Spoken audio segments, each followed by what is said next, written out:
A routine day turns unexpected. The golden hour painted the suburban streets of Fairview Heights, Missouri, in warm hues of amber and crimson. Angela Carter sat behind the wheel of her sleek, black Tesla, the soft hum of the electric motor a backdrop to her reflective mood. A polished and composed woman in her early 40s, Angela was the embodiment of success and determination. She had just concluded a high-stakes meeting at the state capitol, her mind still replaying the decisive moments of the day. Her role as the head of internal affairs for Missouri was demanding, but she relished the challenge of holding others accountable to the law. As her Tesla glided smoothly through the quiet neighborhood, Angela allowed herself a rare moment of serenity. The streets, lined with maple trees shedding their autumn leaves, mirrored the tranquility she felt. She glanced at her watch, just enough time to make it home before preparing for another busy day tomorrow. Her peaceful drive was interrupted by a sudden burst of red and blue lights in her rearview mirror.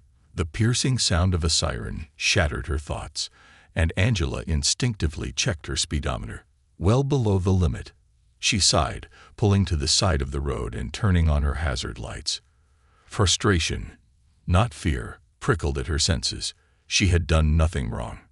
Angela watched as the patrol car came to a stop behind her.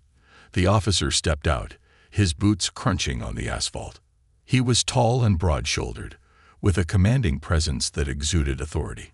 His walk was deliberate, his gaze hard and unyielding. She pressed the button to lower her window, revealing her calm yet alert expression. "License and registration," the officer said curtly, his tone devoid of warmth. Angela retrieved her documents with deliberate precision. "May I ask why I'm being pulled over, officer?" she inquired, her voice steady, betraying neither annoyance nor submission. He ignored her question, narrowing his eyes as he scrutinized her. "Step out of the vehicle." Angela hesitated. She knew her rights. There was no legal basis for the request unless he provided a valid reason. Her pause seemed to agitate the officer further. The cracks began to show. Angela stood tall, her hands still raised slightly as the officer continued his aggressive questioning.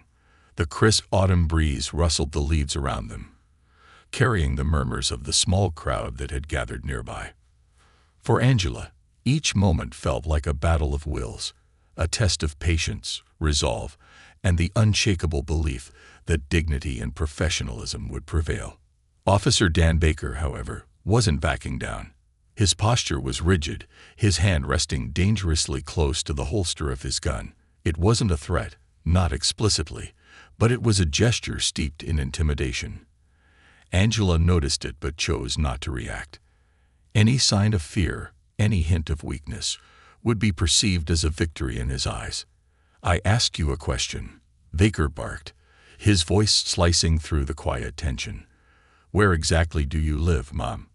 Angela lowered her hands slightly but kept them visible. Her voice was calm, yet it carried an undeniable edge of authority. "I told you. I live in this neighborhood. If you check my driver's license, you'll see my address matches." Baker's eyes narrowed as if weighing his options. He held her license in his hand, but made no move to examine it. Instead, he stepped closer, invading her personal space. Angela didn't back away, her confidence steady, her gaze unwavering.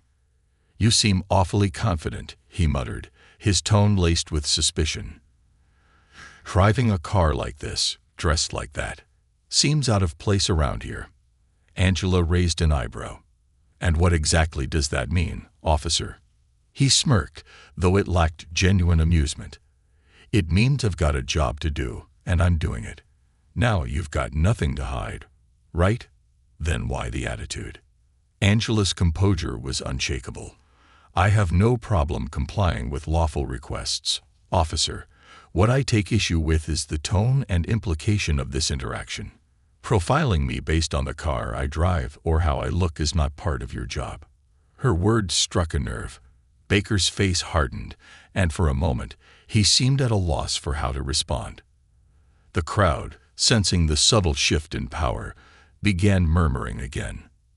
Someone raised their phone, the camera lens glinting in the sunlight. "You're being recorded," A voice called out from the gathering. "Better watch yourself, officer." Baker turned sharply toward the onlookers. "Mind your own business," he snapped, his voice sharp and commanding. "This is a police matter." The distraction gave Angela an opening.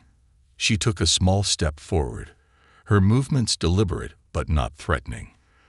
"Officer Baker," she said firmly, "I'd like to remind you that as a citizen, I have rights. Unless you can provide a valid reason for detaining me, this interaction is crossing a line." Baker whipped around to face her, his frustration evident. "Crossing a line," he repeated mockingly. "Lady, you don't get to tell me how to do my job." Angela held her ground. "Actually, officer, I do. It's literally my job." Her words seemed to hang in the air, their weight sinking into the space between them. Baker blinked, momentarily thrown off. "What's that supposed to mean?" he demanded, though there was a flicker of unease in his tone. Angela didn't elaborate, not yet. She wanted him to stew in his uncertainty, to feel the pressure of the crowd and the cameras, to recognize the consequences of his actions. Instead, she gestured calmly toward her Tesla. "If you're looking for evidence of wrongdoing, you won't find any. My car is fully registered and insured. I wasn't speeding. I wasn't breaking any laws.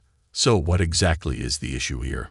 Baker opened his mouth to retort, but the voice of a young woman in the crowd cut him off. "She's right. This isn't okay. You're just harassing her because you think you can."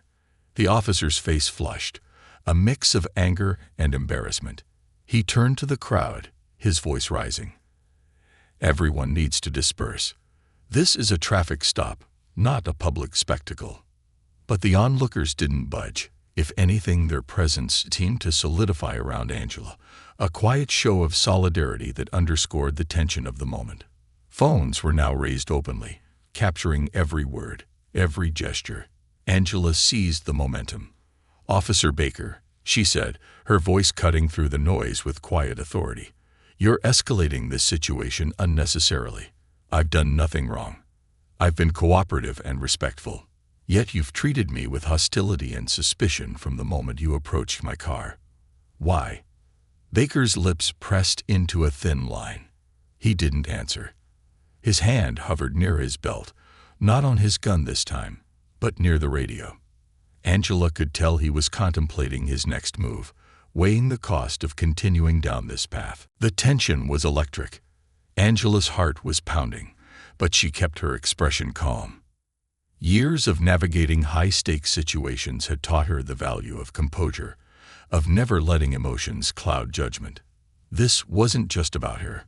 It was about the principle, the precedent, the countless others who might not have the confidence or resources to stand up to this kind of treatment. "Do you know who I am, officer?" Angela asked finally, her tone even but deliberate. Baker sneered. "Does it matter?" "It does," Angela replied smoothly. "Because you're not just dealing with a random driver. I'm Angela Carter, head of internal affairs for the state of Missouri. I oversee the conduct of every law enforcement officer in this state, including you." Her words landed like a thunderclap. The small crowd gasped audibly, their murmurs swelling into a low hum of disbelief and admiration. Baker froze, his expression flickering between shock, doubt, and anger. "You're lying," he said, though his voice lacked its earlier conviction. Angela tilted her head, her expression serene. "Feel free to verify it. Call your station. Look up my credentials. I'll wait." The balance of power shifted visibly. The crowd, emboldened by Angela's calm confidence, began murmuring louder. "Check it," someone shouted. "She's telling the truth." Baker hesitated, his hand now resting on the radio clipped to his shoulder. His earlier bravado was crumbling, replaced by a hesitant uncertainty. Angela didn't move, didn't blink. She wanted him to feel the weight of his actions, to realize the full extent of what he had set in motion. Finally, Baker raised the radio to his lips. "Dispatch, this is Officer Baker. I need to confirm credentials for an Angela Carter." His voice trailed off, barely audible over the buzz of the crowd. Angela stepped back, crossing her arms as she waited. The faint crackle of the radio was the only sound in the tense silence. Baker's face paled as the dispatcher's response came through. Too quiet for the crowd to hear, but loud enough for Angela to catch the words. "Verified," the voice said. "She's the head of internal affairs. Proceed with caution." Baker lowered the radio slowly, his face a mask of humiliation and discomfort. Angela could see the wheels turning in his mind, the realization dawning that he had picked the wrong target. But she wasn't done. Not yet. "Now," Angela said, her voice soft but steely, "do you want to explain why I was pulled over in the first place?" A reckoning begins. The silence after Angela's question was as heavy as the autumn air around them. Officer Baker stood frozen, his radio still in his hand, his expression betraying a mix of panic, frustration, and regret. The onlookers, who had grown from a small group into a sizable gathering, waited with bated breath. Phones were still recording, their cameras capturing not only the scene but the raw tension that filled the space between Angela and the officer. Angela remained composed, her arms crossed over her chest, as she regarded him with an unflinching gaze. She had worked for years to master this demeanor, a calm yet commanding presence that disarmed even the most belligerent adversaries. And now she was using it to full effect. "Well, officer," she pressed, her voice steady but insistent. "I'm waiting for an explanation. What prompted this stop? What grounds did you have for ordering me out of my vehicle? I trust you understand the seriousness of this situation." Baker's mouth opened, but no words came out. He was scrambling, searching for a response that wouldn't further incriminate him. The weight of the crowd's stares and the knowledge of Angela's authority pressed down on him like a tidal wave. Finally, he stammered, I thought the vehicle looked suspicious." Angela raised an eyebrow. "Suspicious? How so? Is it suspicious because it's a Tesla? Because it's well maintained? Or is it suspicious because you didn't think someone like me should be driving it?" Baker flinched, the accusation hitting him harder than he expected. He tried to rally, straightening his posture and speaking with forced confidence. "I was just doing my job, ma'am. Ensuring everything checks out." Angela took a step closer, her tone sharpening. "Your job is to enforce the law fairly and without bias. Officer Baker, tell me, was there anything about my driving that warranted this stop? Was I speeding? Running a stop sign? Driving erratically?" He shook his head, his jaw tightening. "No, ma'am." "Then why did you pull me over?"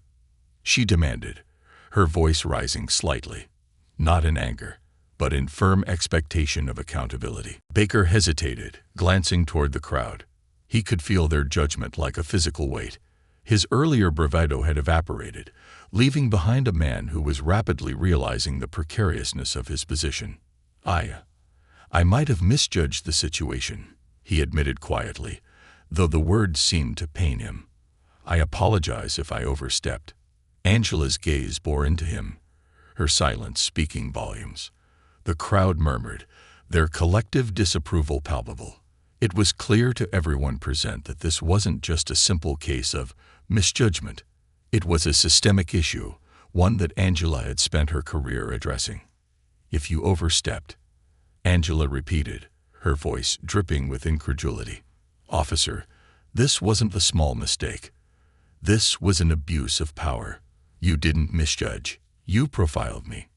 You saw a black woman driving a nice car in a suburban neighborhood and decided she must be up to no good." Baker's face turned a deep shade of red. Whether from anger, embarrassment, or a mix of both, Angela couldn't tell. "I didn't mean it like that," he muttered weakly. "But that's exactly what you did," Angela shot back, her tone cutting through his excuse like a scalpel. "You didn't see a law-abiding citizen. You saw a target, and you thought your badge gave you the right to harass me." The crowd was nodding now, their murmurs growing louder. Someone shouted, "Hold him accountable." Another chimed in, "He needs to be reported." Angela turned to the onlookers, raising a hand to calm them. "I appreciate your support," she said, her voice clear and steady. "But let me handle this." She turned back to Baker, who looked increasingly cornered. "Do you understand the gravity of what's happened here, officer?" she asked. "Not just for me, but for every person you've treated this way. Every individual who didn't have the resources or the platform to stand up to you." Baker swallowed hard, his Adam's apple bobbing visibly. I do," he said finally, his voice barely above a whisper. "Good," Angela said, her tone softening slightly but losing none of its authority. "Because this isn't going away. I'm not going to let it." Baker's eyes widened. "Please, Mom," he blurted out, his voice cracking. "I didn't mean any harm. It won't happen again. I swear." Angela tilted her head, studying him. "It's not enough to promise that it won't happen again, officer. Promises are meaningless without accountability. You've shown today that you don't understand the responsibility that comes with wearing that badge. And that makes you a danger, not just to people like me, but to the community you're supposed to serve." Baker looked as though he wanted to sink into the ground. The crowd, sensing his discomfort, began to disperse slowly, though a few lingered, their phones still recording. Angela took a step closer, her voice dropping to a level that only he could hear. "You're going to answer for this, Officer Baker. I'll make sure of it. But more importantly, you're going to reflect on why this happened in the first place. Because if you don't, you're not just failing yourself, you're failing the badge you wear." Baker nodded stiffly, unable to meet her gaze. "Yes, Mom," he mumbled. Angela gave him one last look before stepping back toward her car. "We're done here," she said, her tone dismissive. "You have my information. If you need to contact me, you know where to find me." She climbed into her Tesla and closed the door, the soft hum of the car coming to life as she prepared to drive away. As she pulled onto the road, she caught a glimpse of Baker in her rearview mirror. He was still standing there, looking lost and defeated. But Angela knew this wasn't the end. It was the beginning of something much bigger. A reckoning not just for Baker, but for a system that allowed people like him to operate unchecked. And she was determined to see it through. The unveiling of truth. As Angela drove home, the tension of the encounter began to unravel in her mind.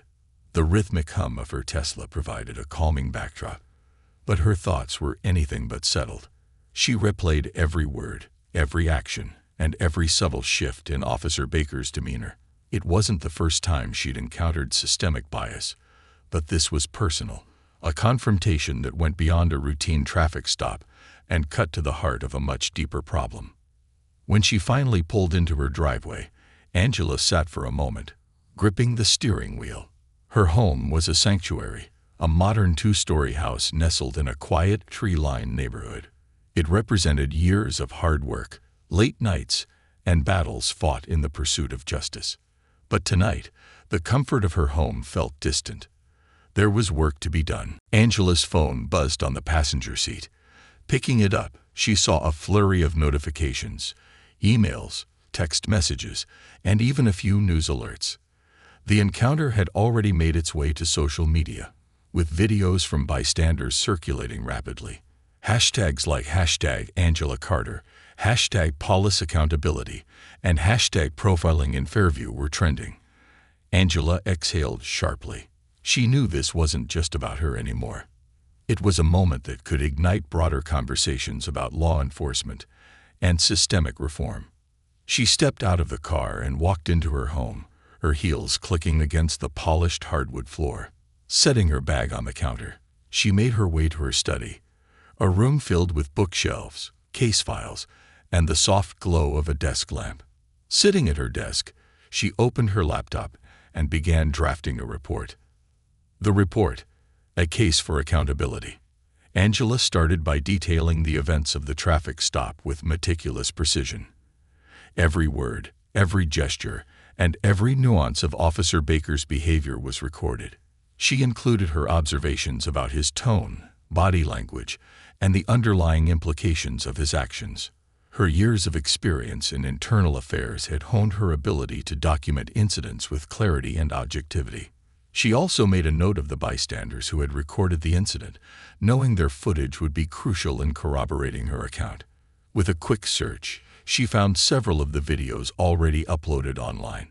Watching them, she felt a mix of emotions: anger at the injustice, pride in her own composure, and determination to ensure that this wasn't swept under the rug.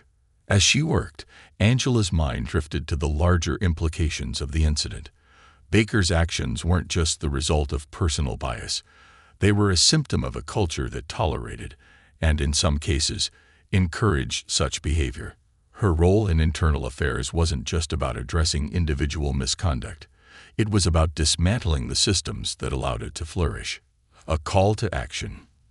The next morning, Angela arrived at her office with a renewed sense of purpose. The building was a towering structure of glass and steel, its modern design reflecting the transparency she sought to bring to her work. As she walked through the lobby, heads turned. Her encounter with Baker had already become the talk of the office. Angela, her assistant Marissa, called out as she approached her. "The chief wants to see you," he said. "It's urgent." Angela nodded. "Let's get to it." The chief's office was spacious but unpretentious, with large windows overlooking the city skyline. Chief Harris, a grizzled veteran of the force with a reputation for fairness, stood as Angela entered. "Angela," he began, motioning for her to sit. "I've seen the videos. I've read your preliminary report. This situation is complicated." Angela raised an eyebrow. "Complicated? With all due respect, Chief, this is a clear-cut case of profiling and abuse of power." Harris sighed, leaning back in his chair. "You're right, of course. But the public response has been overwhelming. We've got media outlets calling, advocacy groups demanding answers, and the community demanding Baker's resignation. This is going to be a firestorm." Angela leaned forward, her voice firm. "And it should be. This isn't just about Baker. It's about a culture that allows officers like him to feel untouchable. If we don't address this head-on, we're complicit." Harris nodded slowly. "What do you propose?" Angela pulled out her laptop and began outlining her plan. "First, we need full transparency. Release the footage, both mine and the bystanders. Second, Baker should be placed on immediate administrative leave pending a formal investigation. Third, this is an opportunity to initiate broader reforms: mandatory bias training, stricter accountability measures, and community oversight." The chief listened intently, his expression thoughtful. "You've given this a lot of thought." "I have," Angela replied, "because this isn't just about one incident. It's about rebuilding trust between law enforcement and the community." The fallout. Later that day, the department held a press conference. Angela stood alongside Chief Harris as he addressed the media, outlining the steps being taken in response to the incident. When it was her turn to speak, Angela approached the podium with the same calm confidence she had displayed during the traffic stop. "Yesterday's encounter was a reminder of the work we still have to do," she began, her voice resonating with conviction. "As head of internal affairs, my duty is to ensure that every officer is held accountable to the highest standards of integrity and professionalism. What happened to me was unacceptable, and I know I'm not alone. There are countless others who have faced similar treatment but lack the platform to speak out.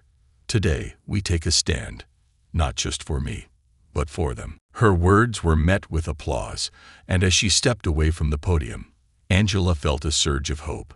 This was just the beginning. Her road ahead would be long and fraught with challenges, but she was ready. Baker's reckoning.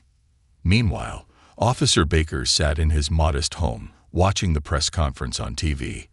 His jaw tightened as he listened to Angela's words, but deep down, he knew she was right.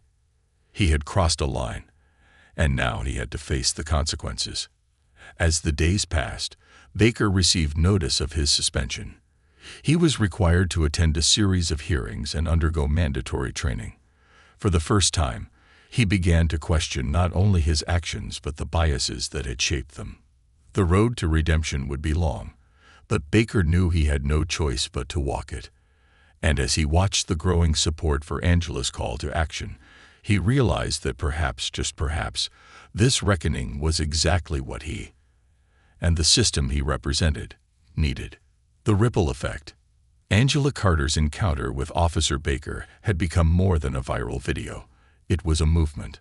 Across the country, the incident sparked heated discussions on social media, in newsrooms, and around dinner tables. The video of the traffic stop had been shared millions of times, with viewers praising Angela's composure and condemning the systemic bias that allowed such encounters to occur. In Fairview Heights, the local community was galvanized.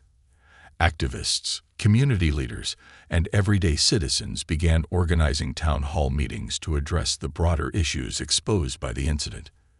Angela, while deeply immersed in her work as head of internal affairs, found herself at the center of these conversations. Though her schedule was already packed, she understood the importance of engaging with the community. Her name was now synonymous with accountability and reform, a role she embraced with both determination and humility.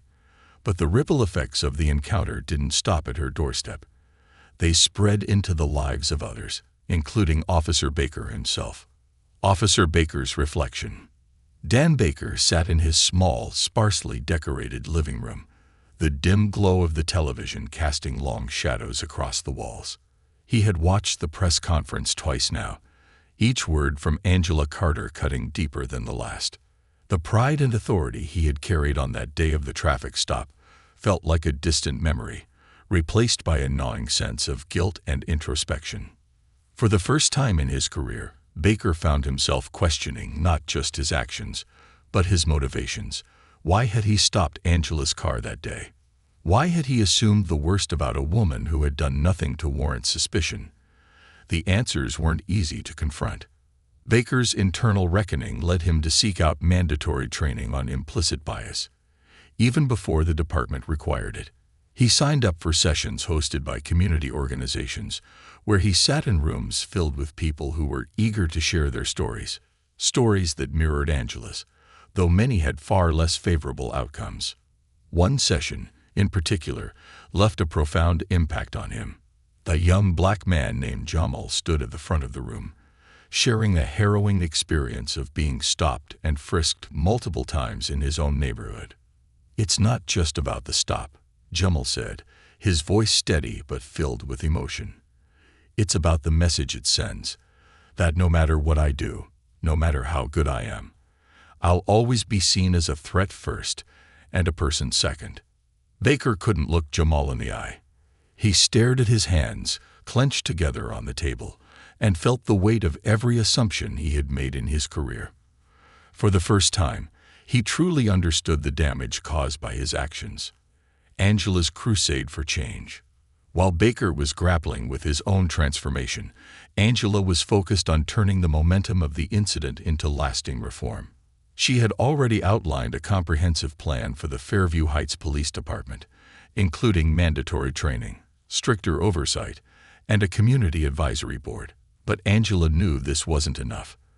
The problem extended far beyond her town, and addressing it required systemic changes on a much larger scale. She began reaching out to other internal affairs leaders across the state, proposing a coalition to share resources, strategies, and data. The idea was simple: create a unified front to tackle misconduct and promote accountability across all jurisdictions. The response was overwhelmingly positive. Within weeks, Angela had convened a summit of law enforcement leaders, civil rights advocates, and policymakers. The room buzzed with energy as they discussed everything from data-driven policing to community engagement initiatives. During the summit, Angela delivered a keynote speech that left the room in stunned silence. "This isn't about good cops versus bad cops," she said, her voice strong and clear. "This is about building a system that doesn't allow bad behavior to thrive. It's about creating a culture where accountability isn't just expected, it's celebrated. And it starts with us." Her words resonated deeply, and by the end of the summit, Several departments had committed to adopting her proposed reforms. The coalition she had envisioned was becoming a reality. The community rises. Meanwhile, in Fairview Heights, Angela's neighbors and local activists were taking matters into their own hands. Inspired by her bravery, they organized a series of town hall meetings to discuss the relationship between the police and the community. Angela attended the first meeting as a guest speaker, but she quickly realized that the people of Fairview Heights didn't need her to lead. They were already doing the work themselves. One by one, residents stood up to share their experiences, frustrations, and hopes. A mother spoke about her fear every time her teenage son left the house. A local business owner recounted how he had been harassed while closing his shop late at night. A retired teacher called for more investment in education and youth programs as a way to prevent crime at its roots. Angela listened intently, taking notes and offering her support. But what struck her most was the resilience of the community. They weren't just demanding change. They were building it from the ground up. A chance encounter. One evening, Angela was leaving a community meeting when she spotted a familiar figure standing by the entrance. It was Dan Baker. He looked nervous, his hands shoved into his pockets, his posture hesitant. "Miss Carter," he said as she approached, "do you have a moment?" Angela regarded him carefully. She could see the weight of the past few weeks etched into his face. The sleepless nights, the endless self-reflection, the burden of realizing the harm he had caused. "What is it, Officer Baker?" she asked, her tone measured. "I wanted to apologize," he said, his voice earnest. "Not just for what happened that day, but for everything it represents. I didn't see it then, but I see it now. And I'm sorry." Angela studied him for a long moment. She had seen plenty of apologies in her career, some genuine, others little more than empty gestures. But there was something different about Baker's. It felt real, unpolished, and vulnerable. "I appreciate your apology," Angela said finally, "but words aren't enough. What are you going to do to make this right?" Baker nodded. "I've been working on that. I've been attending bias training and volunteering with local youth programs. I've got a long way to go, but I'm trying." Angela's expression softened, just slightly. "Good. Keep trying. And remember, this isn't about redemption. It's about responsibility." Baker nodded again, his shoulders relaxing for the first time. "Thank you," he said quietly. As Angela walked away, she couldn't help but feel a flicker of hope. Change was never easy, but moments like this reminded her that it was possible. One step at a time, one conversation at a time, one person at a time. The bigger picture. The days turned into weeks, and the movement that Angela had ignited continued to grow. In Fairview Heights and beyond, communities were coming together to demand better from their police forces. Angela's reforms were being adopted in departments across the state, and her coalition was gaining national attention. For Angela, the work was far from over. But as she sat in her office one evening, reviewing the latest progress reports, she allowed herself a moment of satisfaction. The ripple effect of that fateful traffic stop was still spreading, touching lives in ways she could never have imagined. And for that, she was deeply grateful. A legacy in the making. Months had passed since Angela Carter's fateful encounter with Officer Dan Baker, but the waves it created had yet to settle. The incident had transformed from a local controversy into a national case study on accountability, systemic bias, and the power of individual action. Angela, while proud of the progress made, remained acutely aware that the work was just beginning. True change required persistence, and Angela was nothing if not persistent. Bridging the divide. The reforms Angela spearheaded in Fairview Heights were beginning to take root. The police department had implemented mandatory bias training and installed body cameras for all officers, with strict policies governing their use. The newly established Community Advisory Board, made up of local residents, met monthly to review police practices and recommend improvements. At one such meeting, Angela was invited to speak. The board members, teachers, business owners, activists, and students had grown into a cohesive group, united by their shared commitment to justice. "I want to commend all of you," Angela began, addressing the group. "This board represents something rare and powerful, a bridge between the community and the police. It's easy to demand change, but it takes real courage and effort to work together to create it." One of the members, a young man named Marcus, raised his hand. "Miss Carter," he said, his voice filled with conviction, "what do we do when progress feels slow? When it feels like we're pushing a boulder uphill?" Angela smiled knowingly. "You keep pushing," she replied. "Change is never easy, and it's rarely fast, but every step forward matters. Even if it feels small, it adds up. And when you get tired, remember why you started. Remember who you're doing this for." The room fell silent, her words resonating deeply. Marcus nodded, his determination renewed. Officer Baker's journey. While Angela was focused on institutional change, Dan Baker was undergoing a transformation of his own. The once arrogant officer had become a reluctant symbol of redemption, a man forced to confront his biases and take responsibility for his actions. Baker had been placed on administrative leave following the incident, but rather than wallow in resentment, he chose to use the time for self-reflection. He enrolled in a series of workshops on cultural competence and bias awareness, not because he had to, but because he wanted to understand the harm he had caused. One day, Baker found himself volunteering at a local youth center, helping teenagers with homework and mentoring them. At first, he felt out of place, unsure of how to connect with kids who viewed police officers with skepticism, if not outright hostility. But over time, he began to build trust. He shared his own story, how he had made mistakes and was working to do better. During one session, a young girl named Layla asked him, "Why did you stop Miss Carter that day? Was it because of what she looked like?" Her question hit him like a punch to the gut. He hesitated before answering, knowing that honesty was the only option. "Yes," he admitted quietly. "I made assumptions that were wrong, and I hurt someone because of it. That's why I'm here, to learn, to listen, and to make sure I don't hurt anyone else." Layla studied him for a moment before nodding. "Just don't do it again." "I won't," Baker promised, and for the first time, he truly believed it. Angela's national platform. Angela's work in Missouri had caught the attention of national leaders. She was invited to speak at conferences, participate in panels, and consult with other states on implementing similar reforms. Her message was clear. Accountability was not an attack on law enforcement. It was an investment in its integrity.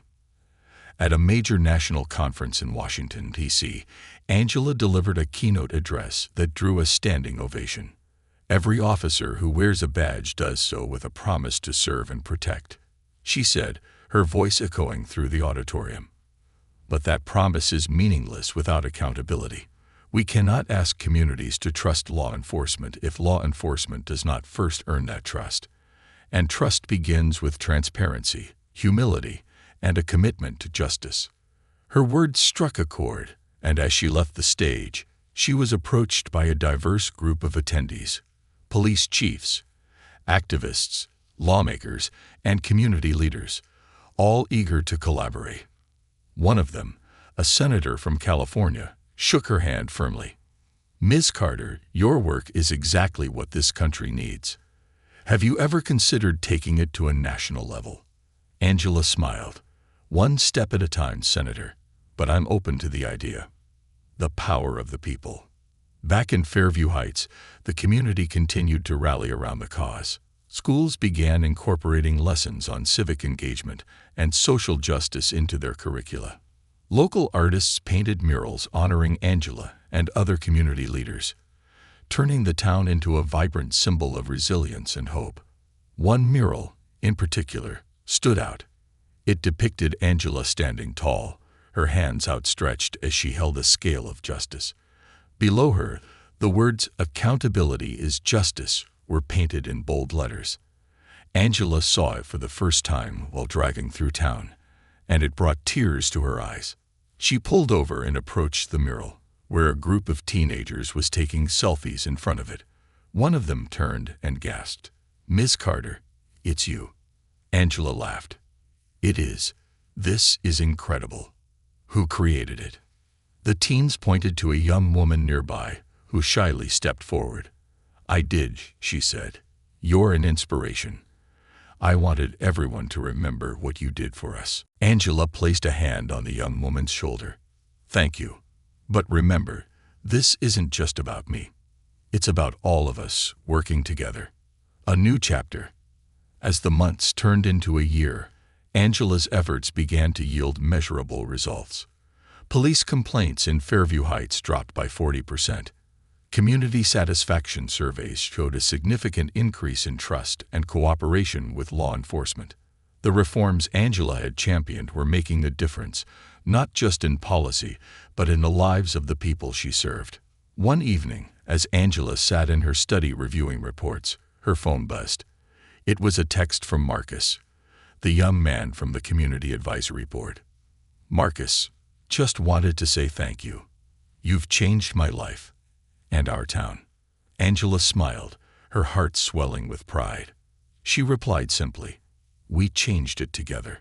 Looking out the window at the quiet street, Angela felt a sense of peace. The work was far from over, but she knew they were on the right path. And as long as there were bridges to build, she would keep walking, one step at a time. This was her legacy, not just a moment of resistance, but a movement of transformation. And it was only the beginning, the culmination of a journey. Angela placed her phone down and leaned back in her chair, reflecting on Marcus's message. The young man's words were a reminder of why she had chosen this path, a path that was neither easy nor straightforward, but was undeniably meaningful. She thought back to her encounter with Officer Baker, how it had ignited a fire in her and countless others to demand something better. The incident had started as a personal affront, but had transformed into a collective reckoning. Angela had seen this before, a single moment, seemingly small, rippling outward to inspire change. But for the first time, she was at the center of it. The final push. The weeks that followed were a whirlwind of activity. Angela worked tirelessly, balancing her duties at internal affairs with her growing role as a national advocate for reform. The coalition she had built was now a robust network of law enforcement leaders and community activists, sharing best practices and holding each other accountable. One of her proudest moments came when the coalition successfully lobbied for the passage of a statewide accountability bill in Missouri.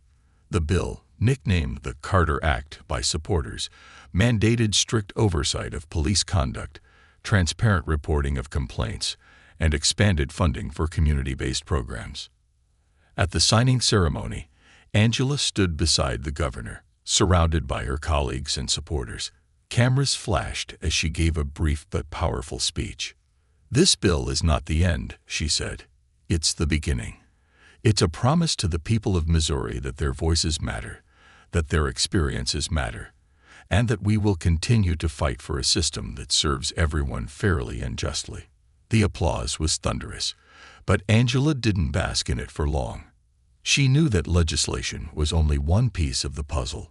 The real work was in implementation, in ensuring that the promises made on paper translated to real change on the ground.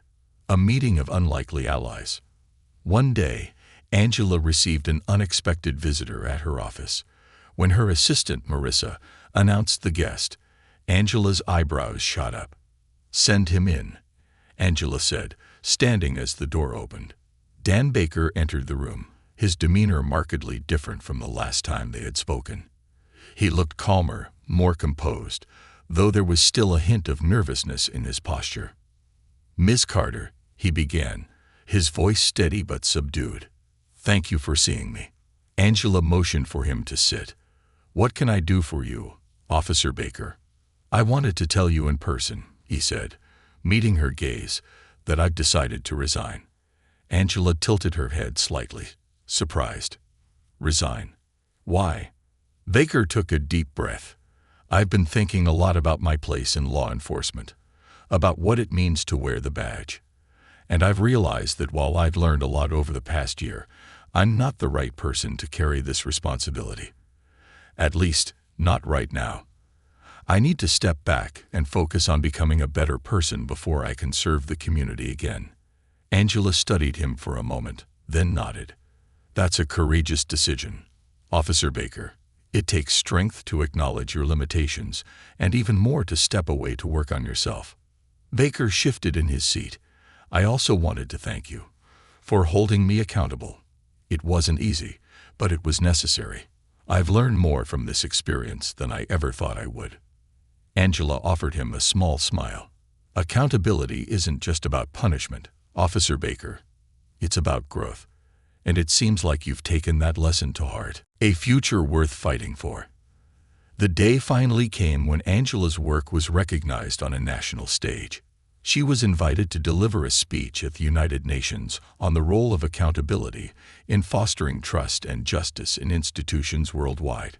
Standing before a packed auditorium of global leaders and delegates, Angela felt the weight of the moment. She began her speech with a simple statement: "What happened to me could have happened to anyone. But what we choose to do afterward is what defines us." She recounted her journey, from the traffic stop that sparked a movement to the reforms enacted in her community and beyond. She spoke of the importance of humility, the courage to admit mistakes, and the need for systemic change. As she concluded, Angela left the audience with a challenge. Each of us has a role to play in creating a world where justice is not just a word but a reality. Whether you are a leader, an officer, or a citizen, your actions matter. Together, we can build a system that honors the dignity of every individual. The audience rose to its feet, applauding for what felt like an eternity. Angela stood there, humbled and grateful, knowing that her work was far from over, but feeling a renewed sense of purpose. Legacy. Years later, Angela's name would be etched in history, not just for the reforms she championed, but for the lives she touched. Fairview Heights became a model for community police relations, inspiring other cities across the nation. The Carter Act became a template for federal legislation, ensuring that accountability and transparency became cornerstones of law enforcement. Angela continued her work, mentoring young leaders and advocating for justice. She often thought of the people who had shaped her journey: Marcus, Officer Baker, the young woman who painted her mural. Each of them had contributed to the legacy they were building together. And in quiet moments, Angela would reflect on the traffic stop that had started it all. It was a moment she hadn't asked for, but one she had embraced with strength and determination. In doing so, she had turned a personal affront into a catalyst for change, proving that even the smallest sparks could ignite a revolution. As Angela looked out at the world she had helped shape, she felt a deep sense of fulfillment. The road had been long, and it wasn't over, but it had been worth every step. This was her story, a story of resilience, accountability, and the unwavering belief that justice could prevail.